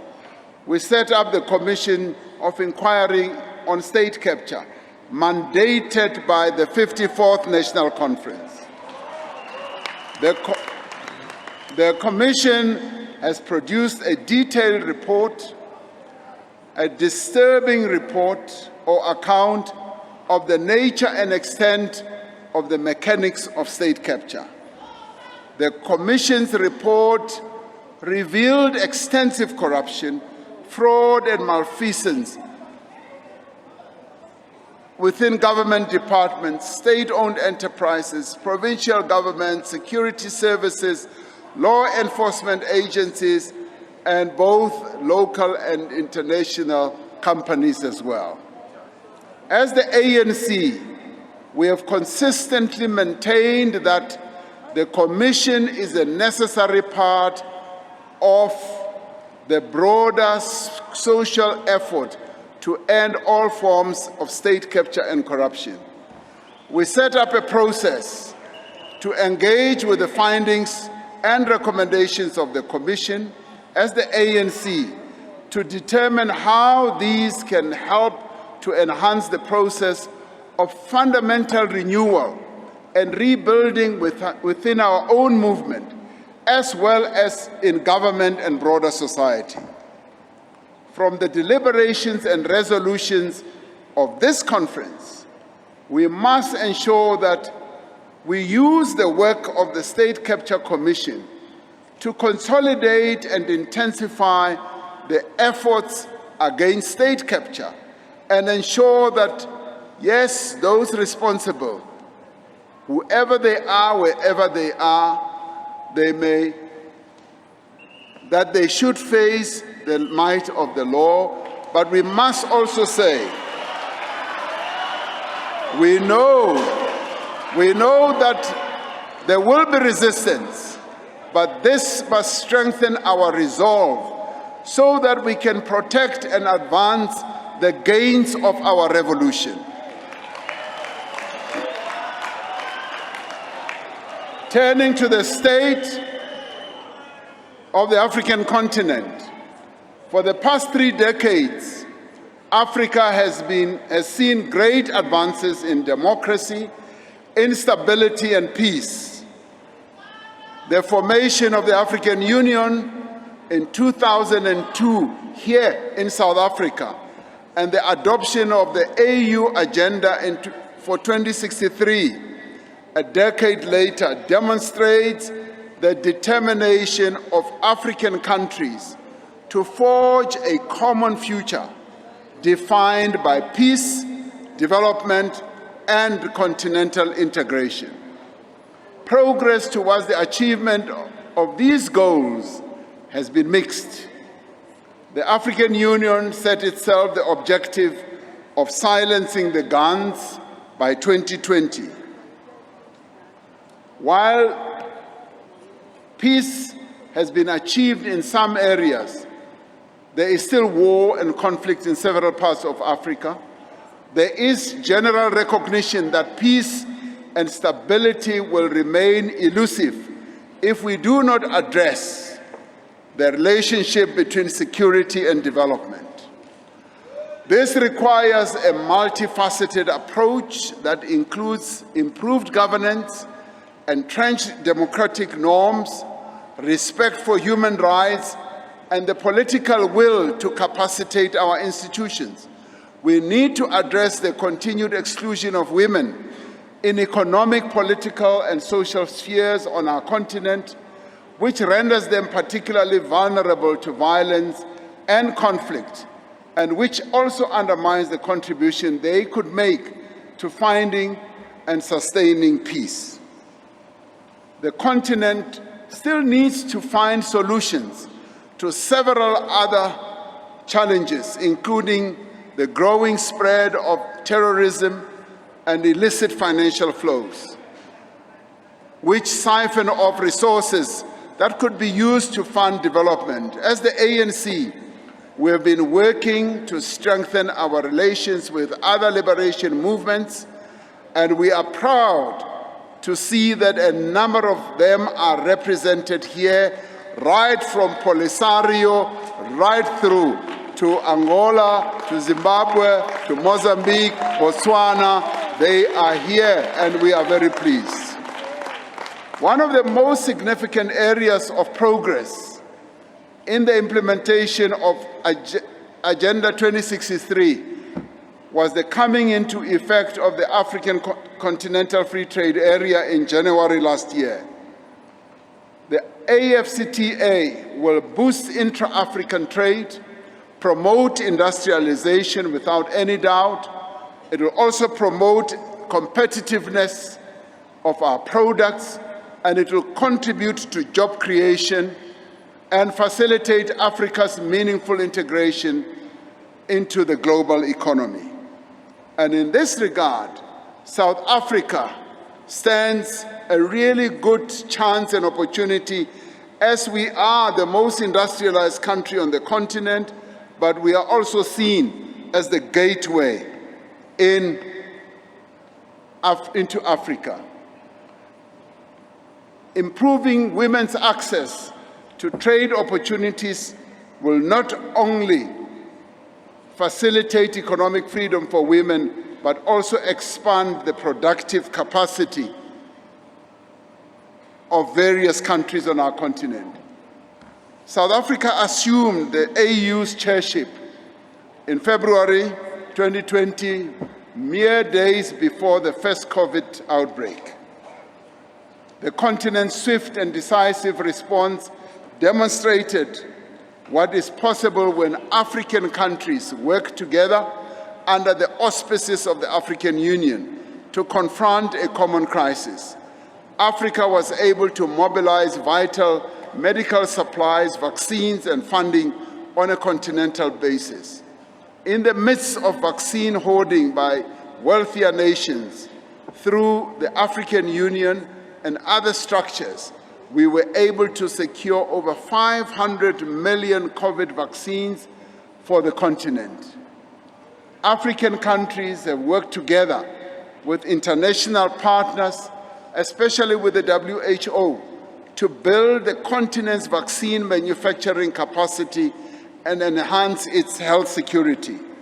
And South Africa played a key role in advocating for the ability of the African continent to be able to have its own vaccine manufacturing capability. Now, despite many challenges that our continent faces, we remain confident about Africa's future. We are confident that it will continue to grow and thrive, and that it will become a new frontier of global production and development. This has to be Africa's century. Now, Africa has an abundance of nearly everything: natural resources, its people, as well as agricultural endowments, as well as a young, dynamic, rural and urban population. Now, this is a great benefit for our continent. Institutions of the African Union and regional bodies are playing a greater role in bringing countries together to face common challenges, and the AfCFTA promises a new era of economic growth and development. This conference is taking place during rising geopolitical tensions, which are evident in a number of conflicts that are happening, especially in the Russia-Ukraine conflict.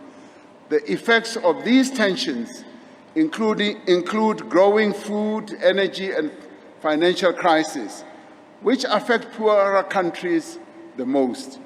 We reiterate our pronounced position and our call for a negotiated solution to the Russia-Ukraine conflict, and a call on all countries and the international bodies to create the conditions for dialogue to bring about a just and lasting peace in that part of the world. Our foreign policy is informed by the premise that multilateralism and respect for international law are key to achieving global political and economic stability. We therefore continue to uphold the enduring principles of the United Nations Charter and international law. The stalemate in Western Sahara continues, with Morocco's inflexible policies not abating despite the appointment of a new personal envoy of the United Nations Secretary General in September 2021. Terrorism is spreading on the continent, and there is a correlation between the situation in Libya and the growing threat from terrorist activities in the Sahel region. In the Middle East, the occupation of Palestine territories by Israel and its ongoing expansion of settlements and policies despite the United Nations Security Council resolutions condemning expansionist activities continues to fuel conflict. Israel continues to violate international law, the provisions of the UN Charter, and international humanitarian law. We continue to stand with the Cuban people as they stood with us in the struggle against apartheid and as they continue to provide support for our development. We reiterate our gratitude to the people and the government of Cuba for providing South Africa with medical personnel and at the height of COVID-19 pandemic. And we call for the end of the isolation of Cuba and for the lifting of the embargo and other restrictions directed at that country. In many of our international interactions, we have drawn attention to the difficulties that Zimbabwe is experiencing as a result of the sanctions imposed by various countries on Zimbabwe. We reiterate our call on the international community to lift sanctions against Zimbabwe as called for by SADC and the African Union. And South Africa continues to play an important role in the international arena. We have used our membership of BRICS, the G20, and the non-aligned movement to advance the interests of the African continent and the global South. We remain active in SADC and organs of the African Union. We continue to contribute to peace efforts in Mozambique and the DRC as well. Recently, our country played an important role in facilitating peace in the war in Ethiopia. Our former Deputy President Phumzile Mlambo Ngcuka played a key role alongside other former presidents of some various countries on the continent. And we applaud her for that role.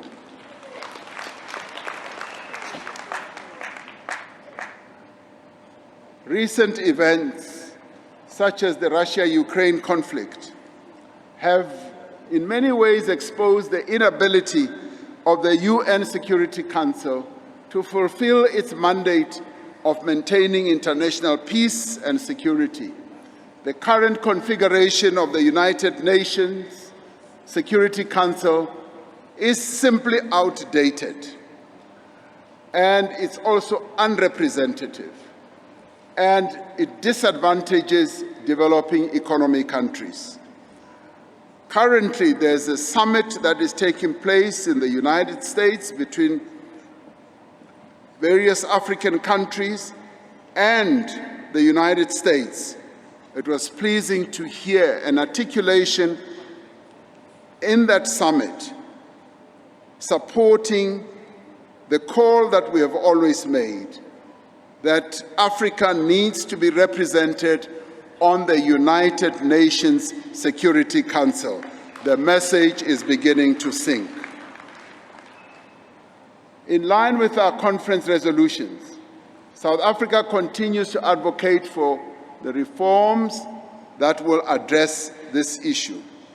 The 54th conference gave us a clear mandate to unite and to renew the African National Congress. In the last 5 years, we did much to pursue a strategy of unity, rejuvenation, and renewal. We reaffirm our conviction that the strength, unity, and coherence of the ANC is necessary for the advancement of the interests of the people of South Africa and for building a national democratic society. We therefore do not pursue this process of renewal of the ANC for its own sake. We pursue it because of its importance to the fulfillment of the ANC's historical mission. Throughout its long history, the ANC has pursued the achievement of unity with its own ranks and across society. We have been clear that unity must be based on principle and the observance of the revolutionary values of our movement. Our experience of recent years is that disunity does not arise from ideological, political, or strategic differences amongst us, but it arises from a contest over positions in the state and resources that are attached to them. That is what causes disunity amongst us. We need to acknowledge that despite our efforts over the last 5 years, we are not as united, we are not as cohesive or effective as we should be. Now, our disunity continues at the expense of the support that we should get from the people of South Africa. Because when our people see us disunited, they walk away from us. They only gravitate towards the ANC when they see that its leadership is united, its membership is united and cohesive, its leadership is not at each other's throats, its leadership does not continue to attack each other on public platforms.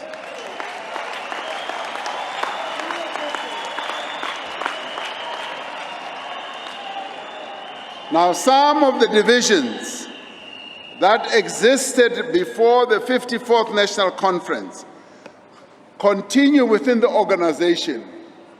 They also continue within the leadership core of the ANC. Members of the ANC often tell me that, President, we as members are united. It is you, the leaders of the ANC, who are divided. But they also tell me that, President, it is you, the leadership, who cause divisions amongst us as members of the ANC.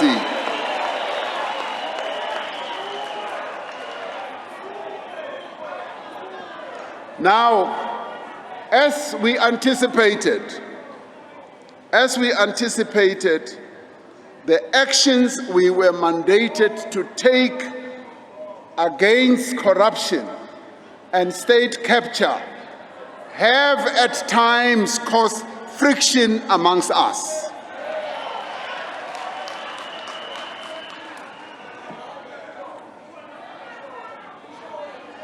So the process of renewal of the ANC, comrades, was given a really good boost when the proposal of the ANC Veterans League was accepted by the NEC to set up a renewal commission, which will present its report during this conference.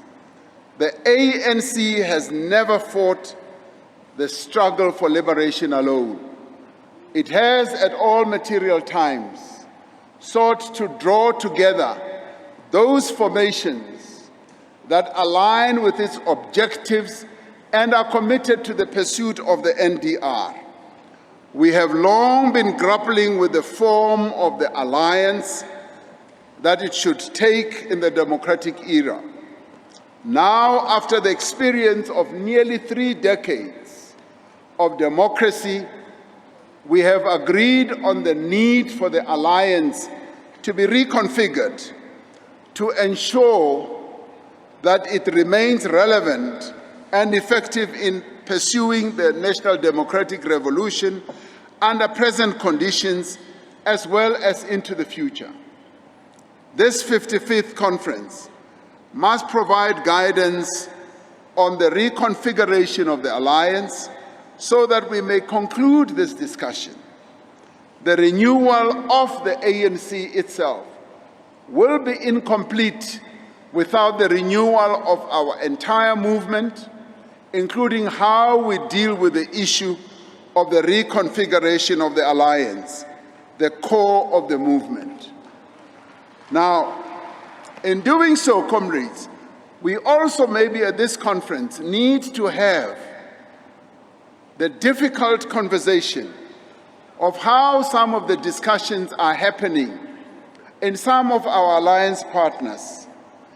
In the SACP, for instance, there is a debate going on whether the SACP should on its own run for elections under its own ticket and compete with the African National Congress.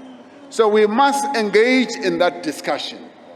But I want us to engage in that type of discussion calmly and in a way that is driven by the politics of our movement and of the NDR.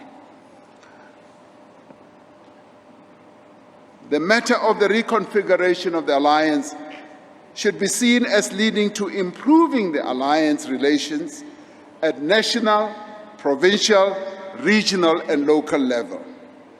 It is true that our alliance partners feel that at times they are not properly included, properly recognized in terms of their role when we as the ANC take a number of decisions. We need to come to grips with that and see how best the alliance continues to be solidified as we move forward. It can also be said that at the heart of this process of improving relations in the alliance lies the imperative to strengthen the alliance and build its capacity to achieve its historical mission to drive and complete our shared strategy, the national democratic revolution. As the ANC, we must recognize that there have been weaknesses. There have also been lapses and shortcomings in how we have managed this relationship and how we approached our common tasks and responsibilities. In recent times, we have observed tensions in the alliance. Some of these tensions arise from our inability to engage effectively and regularly on key issues, whilst others arise from the broader challenge of an ANC government that is, in effect, in an employer-employee relationship with a significant portion of COSATU members, where on one side we are an alliance partner and on the one side the ANC-led government is an employer. Then the tensions from the one relationship then infect or affect the relations on the other side. This is a complexity that we must understand and resolve. The ANC recognizes the leadership role of the working class in social transformation and stands ready to work with COSATU and the party and all progressive formations to build working class unity. One of the tasks arising from the 54th National Conference was to rebuild the ANC's electoral support after a gradual decline over the course of more than a decade. According to our analysis, of past trends, we managed to halt the decline in 2019 national and provincial elections. This was thanks to the hard work, effective campaigning, and a positive response to actions arising from the National Conference. Now, the 2021 local government elections were, however, a significant setback for the movement and the National Democratic Revolution. For the first time in history, in our democracy, our share of the national vote dropped below 50%. Another grave concern is a substantial decline in the proportion of young people who have registered to vote. In the 2019 elections, 41% of people aged 18 and 19 were registered. By 2021, that number had dropped and fallen to 9%. And unless this trend is reversed, fewer and fewer adults will be registered to vote, and the strength of our democracy will steadily decline. One of the tasks we have identified in successive January 8 statements is to build social compacts, and this is something that we continue to pursue because it is important that these compacts must be built.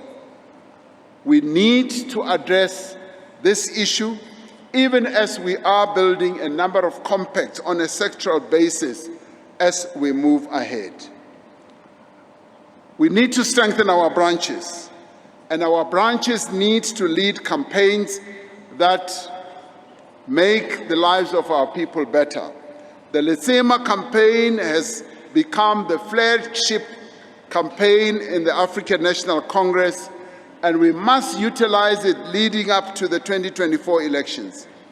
Our branches must put this campaign to good use, as it has proven that it has great capacity to reconnect our people with the ANC. Communities must see an ANC that is in touch with them, an ANC that is involved in the issues that affect them. The ANC needs to draw in people whose talents, expertise, and energy can support our objectives and programs. At times, there's a tendency to lock people out, to say certain people with certain skills need to be kept out of the ANC. As we move forward, we must bring everyone in. In other words, masibute zonke, all the people who can contribute.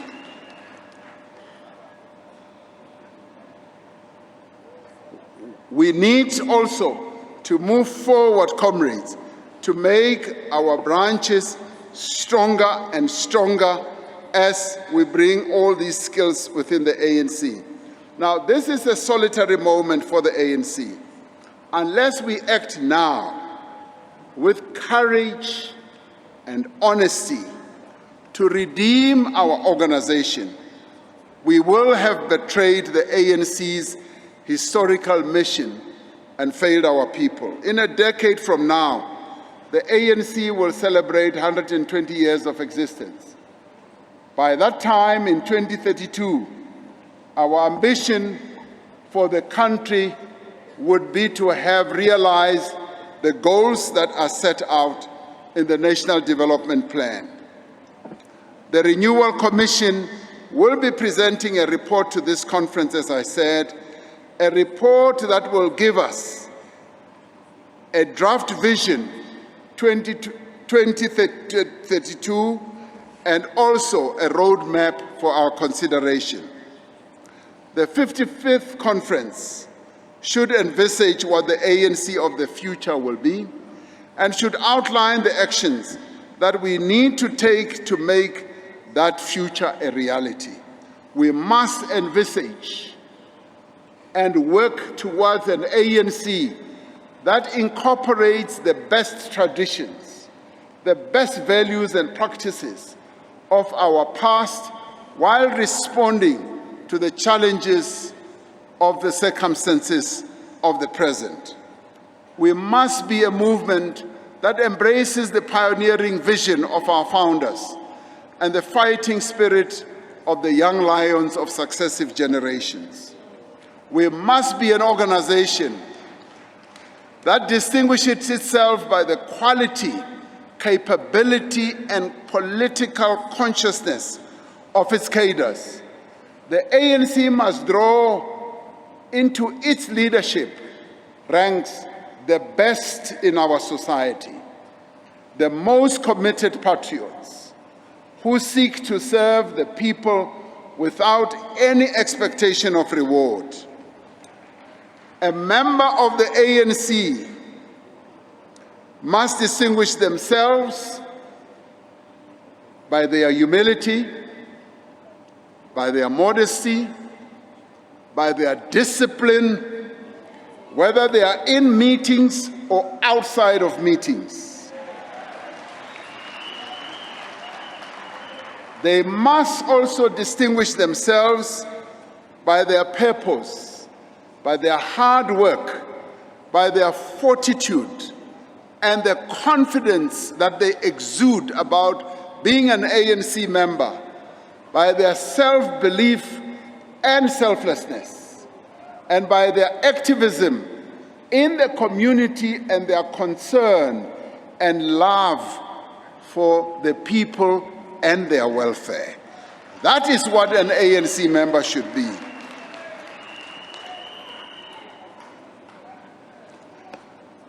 The leadership needs to reflect, and its membership, by the way, the diversity of South African society, ensuring the equal participation of women throughout its structures, as I said, and the bias towards the working class is a must.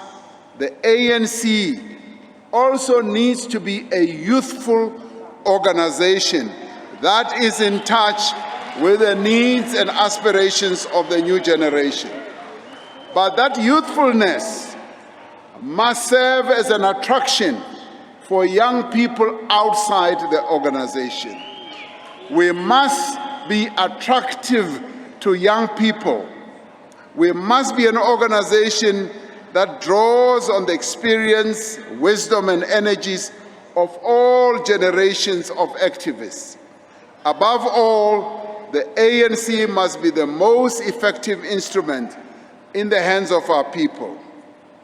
These are the hopes that we all share. But to get there, we must be prepared to work hard. We must ensure that our movement always remains the pillar that our people can lean on in difficult times. South Africa, like many other countries, has entered a period where strategic opportunities, risks, and challenges are concurrent, and uncertainties and unforeseen factors will continue to arise. Various occurrences and events may occur at any time. We must therefore be mindful of potential dangers. We must be prepared to deal with the worst-case scenarios and be ready to deal with various calamities, be they pandemics, be they economic recessions, be they security matters, or even dangerous weather occurrences.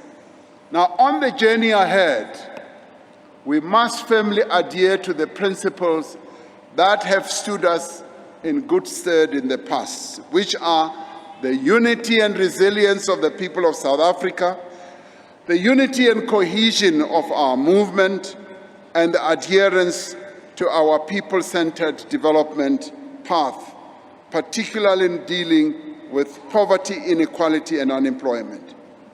We must have a strong sense of purpose and fortitude, and we must have a strong sense in our movement and our people. We must meet obstacles and difficulties head on.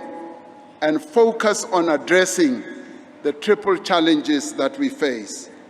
We must be able, comrades, to harness the indomitable fighting spirit of our forebears, like Albert Luthuli, Sefako Makgato, Nelson Mandela, Walter Sisulu, Govan Mbeki, Helen Joseph, Chris Hani, Albertina Sisulu, Lillian Ngoyi, Charlotte Maxeke, Winnie Madikizela Mandela, Joe Slovo, Ahmed Kathrada, to address the difficulties and challenges on the road ahead so that we are able to open new horizons for the development of our people.